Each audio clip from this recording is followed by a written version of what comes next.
This is AJ with ThinkGrids, thinkgrids.com, delivering value to one video at a time. I have a ritual, okay? And that ritual is I normally get up around 4, and by 5, I mean I'm fully functional. I'm taking care of my business. I meditate. I educate myself. I study my craft, which is professional selling as well as marketing. Everything all inclusive, okay? And the thing that I ran across today was actually by last name Sharman. Guy's last name Sharman. He's a well-known author, and he was talking about a winner's mentality. And so what I want to talk to you today about is a winner's mentality, and it has a lot more to do with mindset. So let's get started.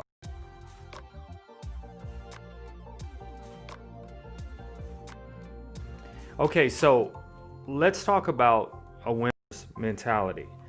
Most people say to have a winner's mentality, you have to have the right mindset, but it's actually far more deeper than having the right mindset.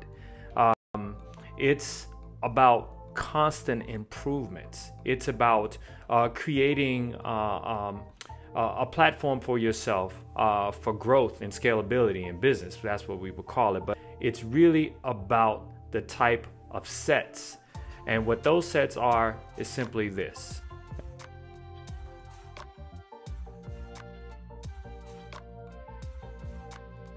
What I just shared with you on that slide was actually 3 types of sets, okay? There's mindset, there's heart set, and there's soul set. Mindset, heart set, and soul set. That is the key to success. And so if I had to put it all together, this is how it would be.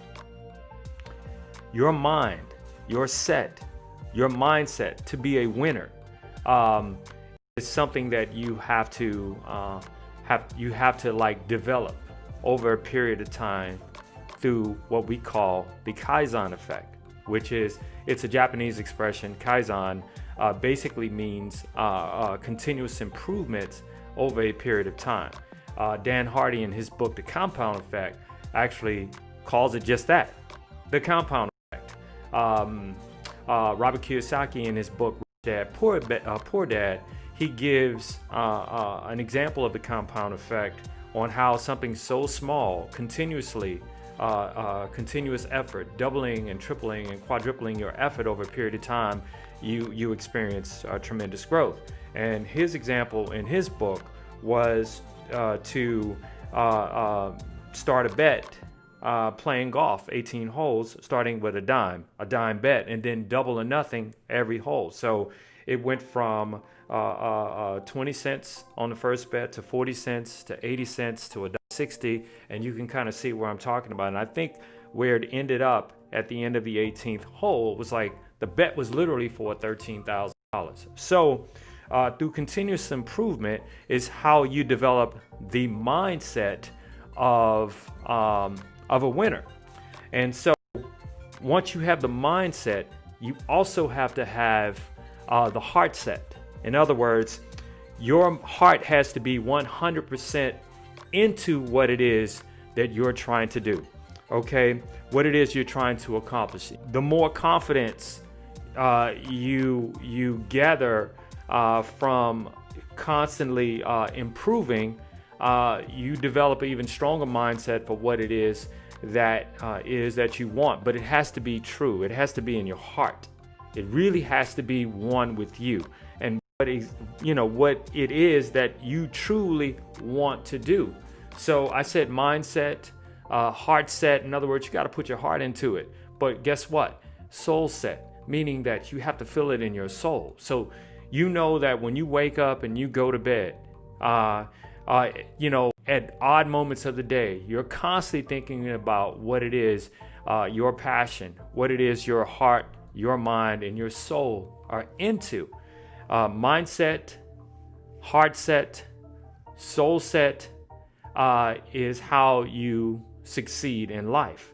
And it's also how you build and amass not only fortune, but wealth. And when I say wealth, I'm not talking about money. I'm talking about things that you deem, a value in your life. Okay. And so that all comes through constant improvement. So why am I saying this to you? Why am I saying that these different sets, mindset, heart set, soul set, key to success, based on continuous improvement, the Kaizen effect, why am I saying this to you?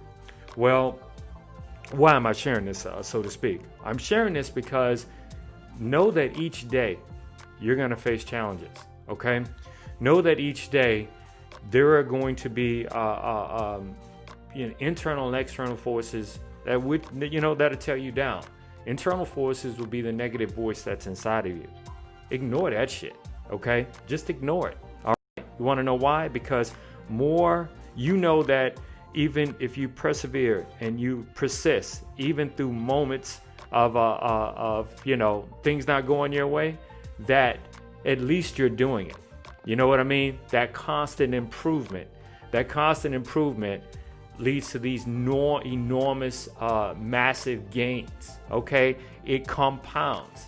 And then lastly, the external forces are those people who are around you that really can't see themselves doing what it is that you're trying to do.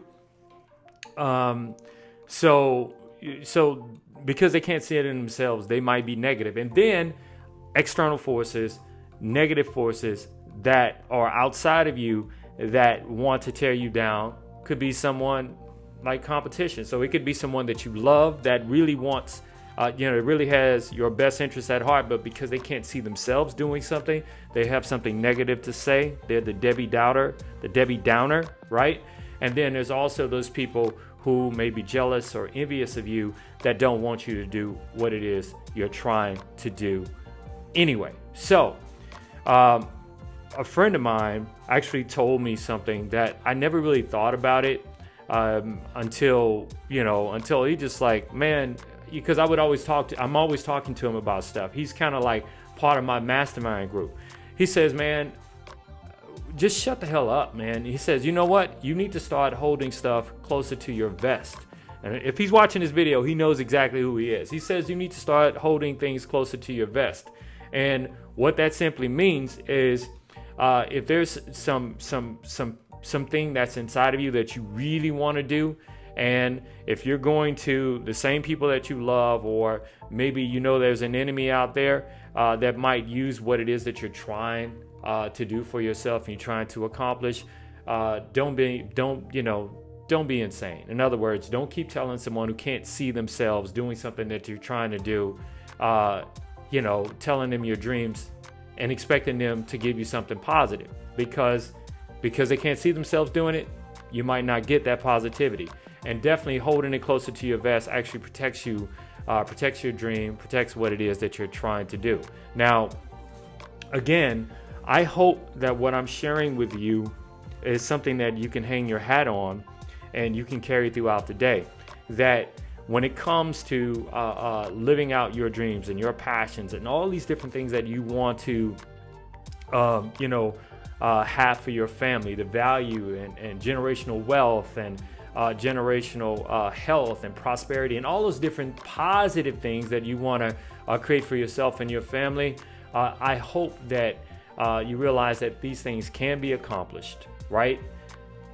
Only if you take the approach of not letting negativity get you down, both internally and externally, and looking at constant improvements as the key to you acquiring everything it is that you want, knowing that your mind has to be set on it, your heart has to be behind it, and you have to feel it in your soul to keep going. Okay.